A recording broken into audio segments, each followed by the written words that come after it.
Everyone, welcome back to our channel Gyan Lab once again. तो जैसे मैंने आपको प्रॉमिस किया था कि आप लोग अगर कमेंट करके बोलोगे कि सर हमें मोस्ट इंपॉर्टेंट चैप्टर्स बता दीजिए या फिर ऐसा कुछ बताइए कि हमें कौन कौन सा चैप्टर्स करने हैं, एक आइडिया दे दीजिए। तो आज की वीडियो में हम लोग यही डिस्कस करने वाले हैं। वीडियो को एंड तक देखना क्योंकि एंड में मैं आपको बहुत सारे टिप्स देने वाला हूं, तो एंड में जाके जरूर वीडियो को देखना। आप सीधे एंड में मत भाग जाना, वीडियो को स्टार्ट से लेकर एंड तक पूरा देखो। चाहिए तो स्पीड को 1.5 पे कर लो, ठीक है, 1.5x पे कर लो आप लोग। तो स्टार्ट करते हैं। टॉपिक क्या है हमारा? Most important chapters. यहाँ पर देखो, आपको दिख रहा है कि 10 चैप्टर कर लो, 30 मार्क्स ले लो। क्या लिखा है मैंने? 10 chapters is equal to 30 marks. Sir 10 chapter सिर्फ, वैसे तो 26 चैप्टर है सर, अगर मैं सिर्फ 10 चैप्टर किया तो मेरे 30 मार्क्स आ जाएंगे क्या? आ सकते हैं। कैसे सर? थोड़ा सा समझते हैं, बातों को समझते हैं, ठीक है। चलो अब यहाँ पर समझो, थोड़ा सा रुक जाओ, थम जाओ। प्रिपरेशन टिप्स दे रहा हूं मैं आपको, ठीक है। पहला क्या है? Prioritize high weightage chapter. अब ये बहुत सारे लोगों के लिए सही भी है और बहुत सारे लोगों के लिए गलत भी है। कैसे? देखो, मैंने बोला है आप लोगों को कि आपको जो चैप्टर आता है पहले उसको आप हाथ लगा, उसके क्वेश्चन सॉल्व करो। फॉर एग्जांपल, आपको करंट इलेक्ट्रिसिटी आता है, आपको इलेक्ट्रोस्टैटिक्स आता है, आपको रोटेशनल डायनामिक्स आता है, तो पहले उस चैप्टर को पकड़ो, उस चैप्टर का आप लोग वन शॉट देखो, उस चैप्टर के आप एमसीक्यू सॉल्व करो, पीवाईक्यू सॉल्व करो। अब ऐसे बहुत सारे चैप्टर्स, हाई वेटेज चैप्टर्स है जिसको आप लोग को करना है। अगर टाइम बचता है तो आपको वो करना है, लेकिन सबसे पहली चीज किसी भी सब्जेक्ट के लिए होता है कॉन्फिडेंस। अगर आप लोगों ने एक बार कॉन्फिडेंस बिल्ड कर लिया एक बार, तो आप लोग कोई भी चैप्टर को आराम से कंप्लीट कर सकते हो। और वो कॉन्फिडेंस कब आएगा? वो कॉन्फिडेंस आएगा सिर्फ और सिर्फ तभी जब आपका क्वेश्चन सॉल्व होगा, ठीक है। आपको ही पता है, मुझे ही पता है कि जब आपका एक क्वेश्चन बन जाए कॉन्सेप्ट लगा के, भाई अलग ही लेवल का खुशी मिलता है कि अरे यार बन गया क्वेश्चन, अब तो मजा ही मजा। समझ में आ रही है बात? तो आपको ये याद रखना है। आपको क्या याद रखना है कि हमें जो चैप्टर आता है आप लोग उस चैप्टर से स्टार्ट कर सकते हो। अगर आप लोगों को कुछ नहीं आता है तो आप लोग को हाई वेटेज चैप्टर लेने हैं, उसका वन शॉट देखना है, उसके एमसीक्यू सॉल्व करने हैं, उसके पीवाईक्यू सॉल्व करने हैं बस, और रिवाइज करना है, खत्म कहानी। अगर आप लोगों को पता करना है कि कैसे स्टेप बाय स्टेप हमें पढ़ना है, तो मैंने जो वीडियो बनाई थी पहले, वो आप लोग जाके देख लो, आपको पता चल जाएगा how to study physics. Next आ गया प्रैक्टिस न्यूमेरिकल्स।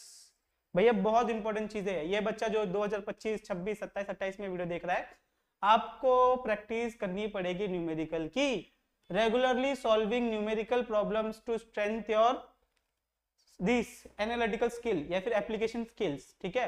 जब मैंने आपको पहले ही बोला है कि 10वीं तक आप लोग न्यूमेरिकल को हल्के में लेते हो, सॉल्व ही नहीं करते। सर बिना सॉल्व किए भी तो हमें मार्क्स आ रहा है ना।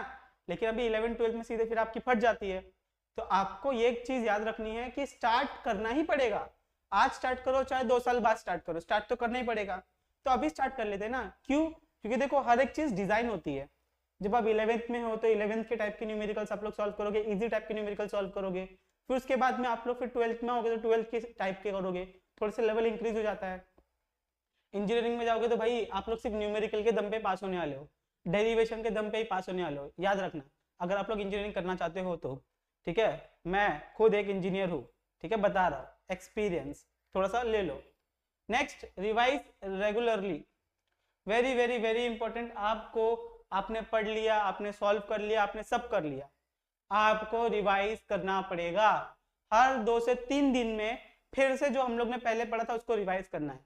सर रिवाइज करने में तो हमारा बहुत टाइम वेस्ट होता है, और बाबा हमें उतना टाइम लगाना ही नहीं है। आपको जब पहली बार चैप्टर पढ़ने के लिए 2 घंटा लगा था, रिवाइज करने के लिए सिर्फ 15 मिनट लगना चाहिए। क्योंकि मैंने आपको बताया है कि आपको क्या करना है। जब आप पूरा चैप्टर पढ़ते हो तो उसके कुछ की कॉन्सेप्ट प्लस उसके फॉर्मूलाज आपको एक पेज पे लिख लेने हैं, और यही पेज आपका रहेगा रिवीजन वाला, ठीक है। इसी को आपको पकड़ के क्या करना है? रिवाइज करना है आपको। और फिर से पूरी बुक, पूरा चैप्टर नहीं पढ़ना है, ये बात याद रखो। लास्ट पॉइंट हमारे पास यहाँ पर है जो कि है attempt mock test. Very very very important यार। 90% बच्चे इसको छोड़ देते हैं और उनका सिलेक्शन नहीं होता है। 90% बच्चों का सिलेक्शन होता ही नहीं है क्योंकि वो कभी मॉक टेस्ट देते ही नहीं है। मॉक टेस्ट कहीं से भी दो, किसी का भी दो, नहीं फर्क पड़ता, लेकिन मॉक टेस्ट देना ही देना है। प्लस मॉक टेस्ट देना नहीं है, मॉक टेस्ट को एनालिसिस भी करना है। एनालिसिस मतलब क्या सर? आपने जो क्वेश्चन दिया है, सॉल्व किया था, आपको देखना है कि ये गलत कहां पर हो गया, कैसे मैं इसको इंप्रूव कर सकता हूँ, अच्छा इसका सोल्यूशन ऐसे है, मैं कैसे इसको सॉल्व कर सकता हूँ। आपको वो चीज करनी है, ठीक है। तो बायोलॉजी के लिए हमारा ऐप तो है ही, ज्ञान लैब का ऐप डाउनलोड करो, वहां पे आपको बायोलॉजी के मॉक टेस्ट मिल जाएंगे। बाकी फिजिक्स, केमिस्ट्री, कितने सारे फ्री ऐप है, कितने सारे, थोड़े सा 500 1000 रुपए दे दो, अच्छा मॉक टेस्ट आप लोग को मिल जाएगा, ठीक है। तो आप लोगों को रिवाइज करना ही है, आपको मॉक टेस्ट देना ही है। मॉक टेस्ट में भी अभी आपके पास टाइम है, अभी आप चैप्टर वाइज मॉक टेस्ट दे सकते हो, लेकिन 1 अप्रैल से कसम खा लो 1 अप्रैल से आपको फुल लेंथ मॉक टेस्ट देना है। फुल लेंथ मतलब जो 200 मार्क्स का मॉक टेस्ट होता है, मैथ्स फिजिक्स केमिस्ट्री, या फिर सिर्फ फिजिक्स का आपको 45 मिनट्स लगा के टेस्ट देना है, केमिस्ट्री का 45, और मैथ्स के लिए या फिर बायोलॉजी के लिए 90 मिनट्स लगा के आपको टेस्ट देना ही है अलग अलग। कसम खा लो आपको ये बैठ के करना ही है। और जैसे जैसे आपके एग्जाम नजदीक आएंगे फिर एक दिन में आपको 2-2 मॉक टेस्ट भी देना स्टार्ट करना पड़ेगा, ठीक है, बहुत इंपॉर्टेंट चीज है ये। तो चलो जिसका आपको वेट था फटाफट स्टार्ट करते हैं। यहाँ पर आगे हमारे पास चैप्टर्स, ये आपको पता है कि ये हमारे 16 चैप्टर्स है, आपको दिख रहे होंगे, पहले स्क्रीनशॉट ले लो। यहाँ पर जो मैंने नंबर लिखा है ये आपका मार्क्स है, और यहाँ पर मैंने एक चीज लिखी है +-1, तो यहाँ पर आप लोग 3 से 4 मार्क्स या फिर 2 से 3 मार्क्स भी आप लोग पकड़ सकते हो। +-1 मतलब इससे 1 मार्क्स कम भी हो सकता है, ज्यादा भी हो सकता है। मैंने 2024 के 3-4 शिफ्ट में आपको ये क्वेश्चंस मैंने देखे थे, वही मैं यहाँ पर आपको लेके आ रहा हूँ, अप्रोक्सीमेटली इतना ही क्वेश्चन बन रहा है, ठीक है। कहीं कम ज्यादा हो सकता है तो माफ कर देना, ठीक है, मुझे मार मत डालना, ठीक है। सबसे पहले 11th का डिस्कशन कर लेते हैं। तो 11th का मैं आपको बता दूं, ठीक है, 11th का मैं आपको बता देता हूँ पहले। हाँ, ये 11th के आपके चैप्टर्स है, कल मैंने गलत बोल दिया था। वेक्टर्स है, एरर एनालिसिस है, मोशन इन अ प्लेन है, लॉज ऑफ मोशन है, ग्रेविटेशन है, सेमीकंडक्टर है, इलेक्ट्रोस्टैटिक्स है, ऑप्टिक्स है, साउंड है, थर्मल प्रॉपर्टीज ऑफ मैटर है। ये टोटल आपके कितने हो गए? 10 टॉपिक हो गए। 10 टॉपिक है 10 मार्क्स के लिए, ठीक है। तो आप लोग मान के चलो कि एक टॉपिक 1 मार्क्स का होगा, मतलब वेक्टर में से एक सवाल पूछा जाएगा, एरर एनालिसिस से एक क्वेश्चन पूछा जाएगा, मोशन इन प्लेन से एक क्वेश्चन पूछा जाएगा, लॉज ऑफ मोशन से एक क्वेश्चन पूछा जाएगा, ग्रेविटेशन से एक क्वेश्चन पूछा जाएगा। तो आपको ये चीज याद रखनी है, हर एक टॉपिक में से आपको एक क्वेश्चन पूछा ही जाएगा, तो आपको वो एक एक क्वेश्चन आपको पढ़ के रखना है। एकदम क्लियर है, खत्म हो गया 11th का कहानी। 11th में आपको क्या करना है, एक एक चैप्टर है, एक एक क्वेश्चन पूछा जाएगा। सर एक क्वेश्चन के लिए एक चैप्टर? अरे मेरे भाई, वेक्टर्स तेरे को आता है, मैथ्स में तूने पढ़ा है, फिजिक्स में क्लास 11th का फिजिक्स है, इतना छोटा सा फिजिक्स है, ठीक है, तो प्यारा सा चैप्टर, इतना छोटा सा है, आप लोग को करना है प्रैक्टिस। एरर एनालिसिस, ये तो तुम लोग को आग बंद करके आ जाना चाहिए, इतना इजी आपका ये आप लोग सॉल्व कर सकते हो। फिर इसमें से आप लोग इलेक्ट्रोस्टैटिक्स कर सकते हो, 12th का इलेक्ट्रोस्टैटिक्स और 11th का। 11th का करोगे तो ही 12th का समझ में आएगा, तो इलेक्ट्रोस्टैटिक्स भी आपका हो जाएगा, सेमीकंडक्टर भी हो जाएगा। तो देखो 4 से 5 चैप्टर तो आपके ऐसे ही हो गए, 4 से 5 चैप्टर आपके ऐसे ही हो गए, मतलब 5 मार्क्स 11th के आपके ऑलरेडी बन गए हैं। चलो 12th पे आते हैं। रोटेशनल डायनामिक्स में 3 क्वेश्चन पूछे गए हैं, +-1, तो आपको 2 से 3 से 4 क्वेश्चन आपको पूछे जाएंगे, क्योंकि हाई वेटेज चैप्टर है। अब इसमें से आप लोग देख लो आपको कौन कौन से चैप्टर्स करने हैं। रोटेशनल डायनामिक्स करना है, हाँ सर करना है। मैकेनिकल प्रॉपर्टीज ऑफ फ्लूइड्स करना है, यस 3 क्वेश्चन आ रहे हैं। केटीजी से 4 क्वेश्चन पूछे गए थे, अब इस 4 में से आप लोग मान के चलो कि 3 ही क्वेश्चन पूछे जाएंगे। 4 मतलब एवरेज आउट करके आप लोग 4 बोल सकते हो, लेकिन 3 से 4 क्वेश्चन पूछे जाते हैं हर शिफ्ट में। थर्मोडायनेमिक्स में से एक क्वेश्चन पूछा गया था, तो जरूरी नहीं है हर इसमें एक ही क्वेश्चन पूछा जाए। ध्यान से समझो, यहाँ पर आपको 2 से 3 क्वेश्चन भी पूछे जा सकते हैं, ठीक है, थर्मोडायनेमिक्स में से, ठीक है। और डायरेक्ट क्वेश्चन आता है थर्मोडायनेमिक्स में, तो आपको ज्यादा दिमाग लगाने की भी जरूरत नहीं होती है।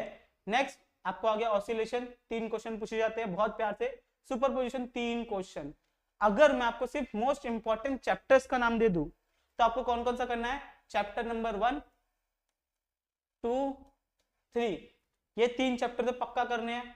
फिर आगे आप चैप्टर नंबर 5 और चैप्टर नंबर 6, इन 5 चैप्टर में से 3 3 6 4 10 और ये 16 मार्क्स का क्वेश्चन आपको ये 5 चैप्टर में से हो रहा है। सिर्फ 5 चैप्टर में से 16 मार्क्स आपके आ रहे हैं, बन सकते हैं। अब ये 16 की जगह पे 13-14 भी हो सकते हैं और 16 की जगह पे 17-18 भी हो सकते हैं, डिपेंडिंग, ठीक है। लेकिन यहाँ से क्वेश्चंस बहुत सारे पूछे जा रहे हैं, तो यहाँ से आपका फिजिक्स पार्ट 1 खत्म हो जाता है। आप लोग थर्मो भी कर ही लोगे, क्यों सर थर्मो कैसे कर लेंगे हम लोग, केमिस्ट्री में तो पढ़ ही रहे हो ना थर्मोडायनेमिक्स, तो वही आपको थोड़ा बहुत तोड़ फोड़ के कार्नेट साइकिल पढ़ लेना, ठीक है, कार्नेट इंजन पढ़ लेना, उसमें से आपको एक क्वेश्चन बन जाएगा। उसके बाद में यहाँ पर इलेक्ट्रोस्टैटिक्स से कहानी चालू होती है। इलेक्ट्रोस्टैटिक्स बहुत बड़ा चैप्टर है, लेकिन ये चैप्टर करने से आपको बेनिफिट क्या है पता है? अगर आपने क्लास 12th का इलेक्ट्रोस्टैटिक्स कर लिया तो क्लास 11th का भी इलेक्ट्रोस्टैटिक्स आपका हो जाता है। और इसमें एक पक्का क्वेश्चन आता है, एक क्वेश्चन पक्का होता है कैपेसिटर के ऊपर। कोई भी शिफ्ट का पेपर उठा के देख लो, कैपेसिटर तो आएगा ही आएगा। अब कैपेसिटर का 3 से 4 टॉपिक है, सीरीज पैरेलल है, capacitor with dielectric, without dielectric, फिर कैपेसिटर के अंदर कितनी एनर्जी स्टोर होती है उसके ऊपर एक क्वेश्चन आता है। तो इन 4 या 5 टॉपिक में से एक क्वेश्चन हमेशा आता है कैपेसिटर के ऊपर, हमेशा। तो आपको चैप्टर ये इसमें भी ऐड कर लो पार्ट 2 में से, ये पार्ट 1 हो गया, ये पार्ट 2 में से आपको क्या क्या करना है, चैप्टर नंबर 8 कर लेना है, चैप्टर नंबर 9 कर लेना है, 2 क्वेश्चन, पोटेंशियोमीटर के ऊपर आ जाएगा, गैल्वेनोमीटर के ऊपर आ जाएगा। ठीक है, तो क्वेश्चन चैप्टर नंबर 9 आ गया। Chapter number 10 mechanical field due to electric current, इसके फॉर्मूलाज बहुत इंपॉर्टेंट है, फॉर्मूला, इसमें जो फॉर्मूलाज है ना बहुत इंपॉर्टेंट है, सोलेनोइड के, टोरॉइड के, ठीक है, सेंट्रल रिंग के, बहुत बहुत बहुत इंपॉर्टेंट है। मैग्नेटिक, ये बहुत ही इजी चैप्टर है अगर आप लोग देखा जाओ तो, क्योंकि डायरेक्ट फॉर्मूला है, डायरेक्ट आपको अप्लाई करना है और आपका आंसर आ जाएगा। ठीक है, तो ये हो गया हमारे पास। फिर बाद में आप आगे मैग्नेटिक मटेरियल, एक ही क्वेश्चन आता है, ठीक है, वो भी ग्राफ वाला पिछली बार पूछा गया था। ईएमआई 2 क्वेश्चन आता है। एसी सर्किट, तो मैं आपको बोलूंगा एसी सर्किट आप लोग कर लो। एसी सर्किट में आपके बहुत अच्छे क्वेश्चन बन जाएंगे, 13 मार्क्स का। लेकिन एसी सर्किट में थोड़ा सा एक दिक्कत है कि यहाँ पर थोड़ा सा आपको सेंस, ठीक है, सेंसेस में रहना पड़ेगा, क्वेश्चन में ध्यान से पढ़ना पड़ेगा। क्वेश्चन की लैंग्वेज है ना फटाक से चेंज कर देते हैं, और क्या पूछा गया है और आप लोग क्या फाइंड आउट करोगे दोनों अलग अलग हो सकता है। ठीक है, इसमें थोड़ा सा लोग झोल करते हैं, तो आपको ध्यान देना पड़ेगा। फिर उसके बाद में आ गया सेमीकंडक्टर। सेमीकंडक्टर में कितने सारे क्वेश्चन पूछ रहे, 3, 2 से 3 क्वेश्चन हमेशा पूछ रहे सेमीकंडक्टर में। अब फायदा क्या पता है, सेमीकंडक्टर क्लास 11 और क्लास 12 दोनों मिला के आप लोग आराम से पढ़ सकते हो। कोई मैं बोल रहा हूँ बिल्कुल बिल्कुल बिल्कुल इजी क्वेश्चन आ रहे हैं। आप पीवाईक्यू करो, आपको समझ में आ जाएगा कि कितना इजी क्वेश्चन यहाँ पर पूछा जा रहा है। तो मैं आपको बोलूंगा एसी सर्किट आपने ऐड कर लिया, और लास्ट में आप लोग ऐड कर लो सेमीकंडक्टर। तो टोटल कितने हो गए, टोटल हो गए 10 चैप्टर। अगर इसके मार्क्स देखे तो ये हो गया था अपना 16 मार्क्स, और यहाँ से देख लो भैया कितना मार्क्स हो गया, 3, 4, 5, 6, 7, 8, 9, 10, 11, 12, 13, 14 मार्क्स यहाँ से हो गए। तो हो गए 10 चैप्टर करके आप लोग 30 मार्क्स स्कोर कर सकते हो। हाँ सर कर सकते हैं। चैप्टर ध्यान से देख लो, 1, 2, 3, 5, 6, 8, 9, 10, 13, 16। अब यहाँ पर देखो ये 2 चैप्टर्स है ना, ये थर्मल ड्यूअल नेचर और स्ट्रक्चर ऑफ एटम, ये अगर आपका केमिस्ट्री बहुत स्ट्रांग है तो आप लोग, ये आपका तो बाय हाथ का है, फटाफट खत्म हो जाएगा। Structure of atom class 11 chemistry से आप लोग सीखते आ रहे हैं, एटम के बारे में, फिर बहुत सारे डीके वीके के बारे में क्वेश्चन पूछते हैं, बहुत इजी क्वेश्चन आते हैं, आप लोग को करना ही है। ड्यूअल नेचर के क्वेश्चंस भी, फोटो इलेक्ट्रिक इफेक्ट के ऊपर एक क्वेश्चन पूछा जाता है, आपको करके ही जाना है। ठीक है, इजी बहुत टॉपिक है, अगर आप लोग हिम्मत बची तो आप लोग ये कर सकते हो। बाकी ये 10 चैप्टर तो करने ही करने हैं, इनके ऊपर सबसे पहले फोकस करो, इनके ऊपर सबसे पहले फोकस करना है आपको। ये होने के बाद यहाँ पर जितने चैप्टर बचे वो भी आप कर सकते हो। मैं किसी को मना नहीं कर रहा हूँ कि ये वाले चैप्टर्स मत करो जो मैंने नहीं बताए हैं, सर ने बोला सिर्फ इतना करने का तो इतना ही करने का, भाई ने बोला तो इतना ही करने का, ऐसा नहीं है। ठीक है, आप लोग बाकी के चैप्टर्स भी कर सकते हो। किसी का वेव ऑप्टिक्स बहुत स्ट्रांग होगा, वेव ऑप्टिक्स करो। किसी का इलेक्ट्रोमैग्नेटिक इंडक्शन बहुत स्ट्रांग होगा, ईएमआई, पहले वो करो। देखो ये आपको एक आइडिया दे रहा हूं मैं कि ऐसे ऐसे टाइप के क्वेश्चन पूछता है, इसमें +-1 हो सकता है। ठीक है, आपके नसीब के ऊपर, आपने कितने पाप किए हैं वो आपको एग्जाम के दिन पता चलेगा। ठीक है, तो ये आपको वेटेज आपको पता होना चाहिए। ये आपके इंपॉर्टेंट चैप्टर्स है, फिर से मैं रिपीट कर रहा हूँ, लिख लो। हाँ लेट के देख रहे हो, चलो बनियान में पहन के अपन मस्त बैठे, अपन देख रहे लेटे लेटे, खा रहे कुछ, टीवी भी चालू है, मोबाइल भी चालू है, सीरियस तो तुम हो नहीं अभी भी। ठीक है, तो 1, 2, 3, 5, 6, 8, 9, 10, 13, 16।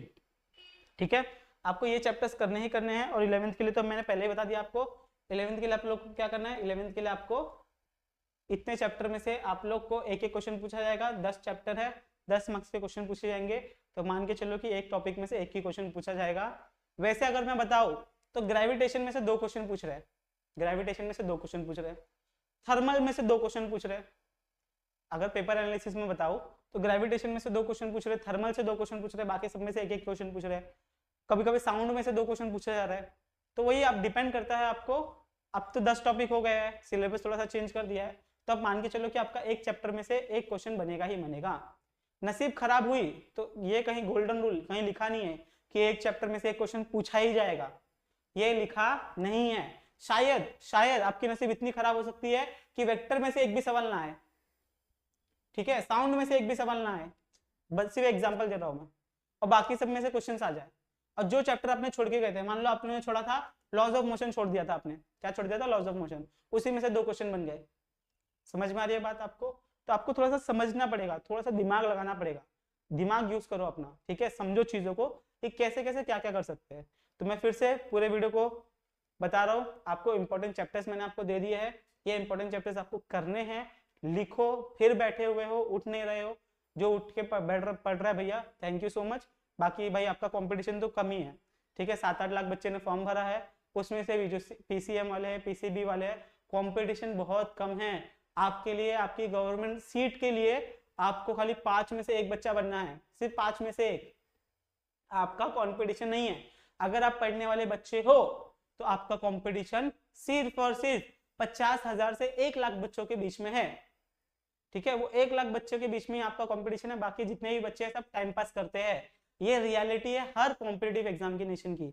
आप नीट ले लो, जेई ले लो, यूपीएससी ले लो, हर चीज में जो मैक्सिमम क्राउड होती है वो सिर्फ नाम के लिए आती है, पढ़ाई नहीं करती है। ठीक है, पढ़ाई करने वाले सिर्फ ऊपर के 10% स्टूडेंट, 5%, 1% स्टूडेंट सिर्फ सीरियसली उस एग्जाम के लिए पढ़ाई करते हैं और उनका ही सिलेक्शन होता है और बाकी सब बोलते हैं अरे मैंने भी पढ़ा था नहीं हुआ मेरा। भाई जितनी शिद्दत से सामने वाले ने पढ़ा उतनी शिद्दत से आपने नहीं पढ़ाई की। तो मैं फिर से बोलूंगा अभी भी टाइम है, 25 से 30 दिन बचे हैं, आग लगा दो, जान लगा दो, हो जाएगा। मैं बोल रहा हूँ ना, ऐसे ही सक्सेस स्टोरी बनती है। आपने बहुत सारे इंटरव्यूज देख लिए होंगे कि लास्ट 30 डेज में इनके 99 स्कोर आए। मैंने देखे बच्चों को, इसलिए मैं बता रहा हूँ कि कोई भी कर सकता है। लास्ट के अगर 15 दिन में भी आप पूछोगे ना सर मेरा हो जाएगा क्या, मैं फिर भी बोलूंगा हो जाएगा तेरा, पढ़ ले तू। लास्ट के 1 हफ्ते में पूछोगे ना कि हो जाएगा क्या तेरा, मैं बोलूंगा हाँ हो जाएगा। ठीक है, तो कर सकता है तू, उठ, पढ़ और क्वेश्चन सॉल्व लगाना शुरू कर दे, तेरा होगा ही होगा, पक्का है। ठीक है, तो थोड़ा सा उठो, जाग जाओ। ठीक है, थोड़ा सा भी जो एग्जाम खत्म हुआ है थोड़ा सा और 1 महीना मेहनत कर लो, उसके बाद आपके पास 4 महीने हैं मजा करने के। एक बार एग्जाम खत्म हो गया, अप्रैल में एग्जाम खत्म हो गया, मई, जून, जुलाई, अगस्त तक आपको आराम ही आराम है। फिर आपको ज्यादा कुछ काम नहीं करना है। उस टाइम पे भी मैं आपको काम दूंगा, आपके मतलब का होगा। सर वीजेटीआई में सर पैकेज कितना है, सर वीजेटीआई में मेरे को एडमिशन चाहिए, कितना कट ऑफ है, तो कैसे सर्च करना है, कैसे रिसर्च करना है, मैं आपको सब कुछ सिखाने वाला हूँ। तो आप लोग ध्यान देके इन वीडियोस को फॉलो करो, अपने फ्रेंड्स के साथ शेयर करो। बाकी इस वीडियो को यहीं पे समाप्त करते हैं। वीडियो अच्छी लगी तो लाइक कर देना, अपने फ्रेंड्स के साथ शेयर कर दो। चैनल पे नहीं तो चैनल को सब्सक्राइब कर देना। नेक्स्ट वीडियो कौन से टॉपिक पे चाहिए आप मुझे बता दो। बाकी मिलते हैं next time. Bye everyone, take care, पढ़ाई करते रहो, बाय बाय।